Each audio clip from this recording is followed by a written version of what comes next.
అనుకోరు ఒకటి చెప్పండి, ఎవరైనా ఒక చిన్న తప్పు చేస్తేనే, చాలా చిన్న తప్పు చేస్తేనే సో పోలీసులు ఎప్పుడు ఎంక్వైరీకి పిలిస్తే అప్పుడు వెళ్ళాల్సిన అవసరం పడుతుంది. అలాంటిది సిబిసిఐడి లాంటి పెద్ద సంస్థ ఒక నేరారోపణ ఎదుర్కొంటున్న వ్యక్తిని పిలిస్తే నేను ఇప్పుడు రాను, నాకు ముందస్తు కార్యక్రమాలు ఉన్నాయి, నేను అప్పుడు రాను, లేకపోతే నేను నా ఇంటి దగ్గరికే మీరు రండి, రైట్? ఇప్పుడు మంచి పని చేసో లేకపోతే మంచి పేరుతోనో వాళ్ళు మనల్ని పిలవడం లేదు.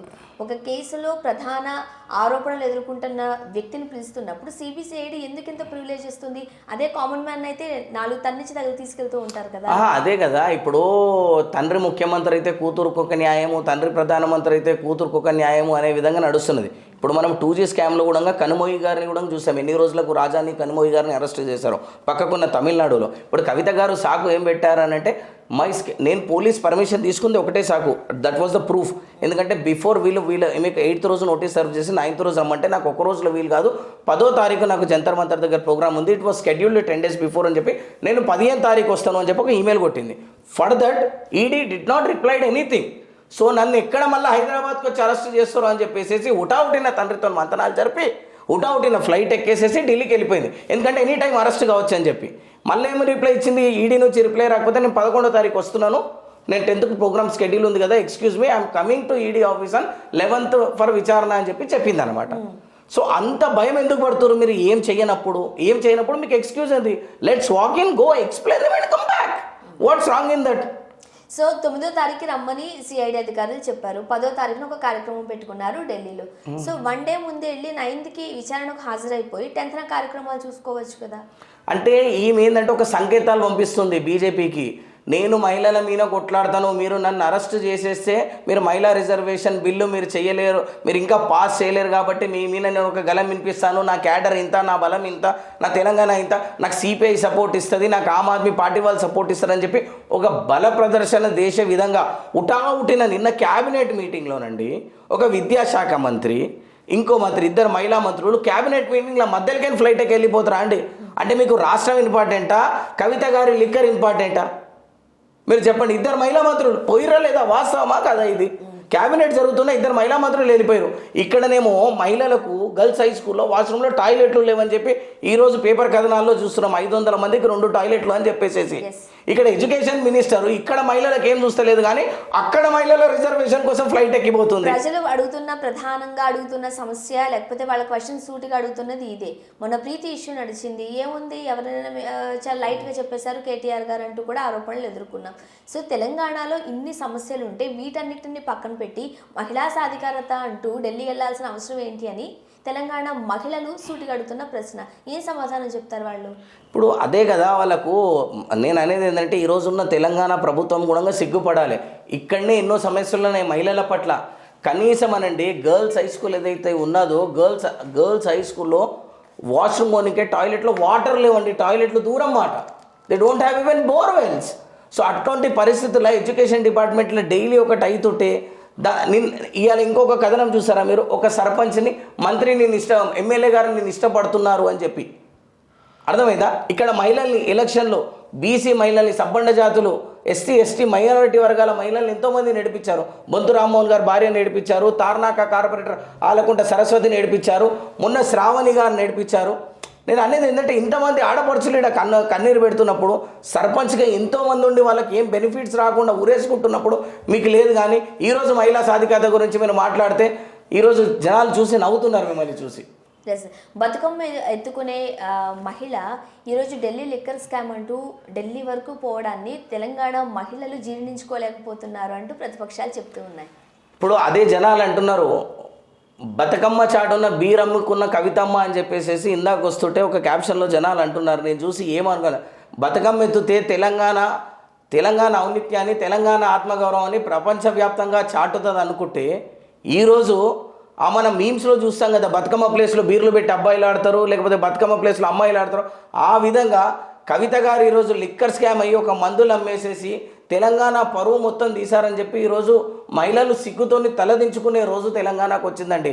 ఆత్మగౌరవం, తెలంగాణ ఆత్మగౌరవాన్ని లిక్కర్ స్కామ్ రూపంలో ఢిల్లీలో తాకట్టు పెట్టిన వాళ్ళు ఎవరైనా ఉన్నారంటే కల్వకుంట్ల కవిత గారే. రైట్. సాధారణ అంటే నేరారోపణ ఎదుర్కొంటున్న వాళ్ళకి ఒక న్యాయం, ఈమె సీఎం కూతురు కాబట్టి ఒక న్యాయమా? సో ఎందుకు జాతీయ సంస్థలు కవితని సపోర్ట్ చేస్తున్నాయా ఇండైరెక్ట్గా అనేది కూడా కొంతమంది ఆరోపణ. ఏం చెప్తారు, నిజంగా వాళ్ళు సపోర్ట్ చేస్తున్నారా? జనరల్గా jurisdiction is equal for everyone అండి, law is equal for everyone. So అలాంటిది ఏమీ ఉండదు. ఏందనంటే హై ప్రొఫైల్ కేసు కాబట్టి సాలిడ్ ఎవిడెన్సెస్తోని, ఇప్పుడు సిసోడియా గారు సాక్షాత్ ఉప ముఖ్యమంత్రి, ఈమన్నా ముఖ్యమంత్రి కూతురు, ఆయనేమో ఢిల్లీలో ఏదైతే గవర్నమెంట్ నడుస్తుందో ఆయనే సాక్షాత్ ఉప ముఖ్యమంత్రి, ఆయనని అరెస్ట్ చేసినప్పుడు గవర్నమెంట్కి ఈమె లెక్క కాదు. Subjected to proof, burden of proof lies on ED and CBI. So they are procuring all evidences towards Kavita. What happened? According to that, they will take an action. Anytime తీసుకుంటారు. ఎప్పటికప్పుడు మనం కవిత arrest తప్పదు అంటూ మీడియాలో కథనాలు చూస్తున్నాం, వార్తలు చూస్తున్నాం. కానీ ఎక్కడ అరెస్ట్ అయిన సందర్భాలు కానీ లేకపోతే విచారణ ఒక కొలుక్కొచ్చిన సందర్భం కానీ కనిపించడం లేదు. అంటే భయపడుతున్నారా ఢిల్లీ పెద్దలు కూడా? ఢిల్లీ పెద్దలు భయపడుతున్నాం కాదండి, నేనేం చెప్పాను మరొకసారి, సబ్జెక్టెడ్ ఎవిడెన్స్ ఈసారి మాత్రం అరెస్ట్ అవ్వడు ఖాయము. ఎందుకంటే మరోసారి ఛార్జ్షీట్లో ఆమె పేరు వచ్చింది కాబట్టి now it was very much crystal clear. Hyderabad నుంచి జెట్ సెట్ గో అనే కంపెనీ ఎవరైతే శరత్ చంద్రారెడ్డి గారు ఉన్నారో, శరత్ చంద్రారెడ్డి గారు వైఫ్ దీనికి ఓనరు, ఆ చార్టర్ సపరేట్ ఫ్లైట్లో ఆ డబ్బులు పోయాయి అని చెప్పి they have got very much clear evidence who is involve in that అని చెప్పేసి 100% కల్వకుంట్ల కవిత గారు అరెస్ట్ కావడం ఖాయం. అందుకోసమే ఈరోజు కేసీఆర్ గారు మరీ ముఖ్యంగా నిన్న క్యాబినెట్ చేసేసి సెక్రటేరియట్ని మళ్ళొకసారి సందర్శించడానికి పోయారు.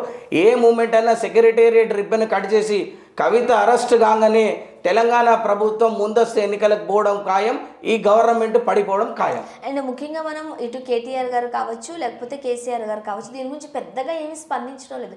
ఒకే ఒక టైంలో మాకేమైనా భయమా, తెలుసుకోమనండి, చూసుకోమనండి అన్న వ్యాఖ్యలు తప్ప పెద్దగా ఎవరు స్పందించడం లేదు. స్పందించకుండా ఈరోజు మీరు సికింద్రాబాద్ రైల్వే స్టేషన్కి పోయినా, నాంపల్లి రైల్వే స్టేషన్ పోయినా, మీరు ఇంటర్నేషనల్ ఎయిర్పోర్ట్కి పోయినా టీఆర్ఎస్ కార్యకర్తలతోని కిటకిటలు ఆడిపోతున్నాయి. స్పందించినప్పుడు అంతమంది ఢిల్లీకి పైన ఎందుకు అయ్యారు? స్వర్ణ గారు ఉటావుటిన మంత్రులు ఢిల్లీకి ఎందుకు వెళ్ళారు? కార్యకర్తలు వాళ్ళ భార్యలతో సహా వెళ్ళారు మహిళా కేడర్ కావాలంటే. మరీ ముఖ్యంగా నిన్న సీతారాం యేచూరి ఆఫీస్కి వెళ్ళేసేసి సిపిఐ సిపిఎం వాళ్ళకు మీరు ధర్నా కోసం మాకు మద్దతు ఇవ్వండి అని చెప్పి ఎందుకు వెళ్ళారు? ఇతర రీజనల్ పార్టీస్లను వీళ్ళకి ఎందుకు అడిగారు? మీకు అంత భయం లేనప్పుడు ఇక్కడ నుంచి కార్యకర్తల్ని పూల్ చేసుకోవాల్సిన అవసరం ఏముంది? అంతమందికి డబ్బులు పెట్టి ఈరోజు అందరికీ సపరేట్ డబ్బులు పెట్టి ఫ్లైట్లు వెళ్ళిపోయినాయి. ఈరోజు 6,000 ఫ్లైట్ ఛార్జెస్ హిట్ అయినా కూడా బీఆర్ఎస్ కార్యకర్తలు ఎఫర్ట్ చేసే స్థాయిలో ఉన్నారంటే డబ్బు ఎక్కడి నుంచి వచ్చింది? ఎవరి డబ్బు?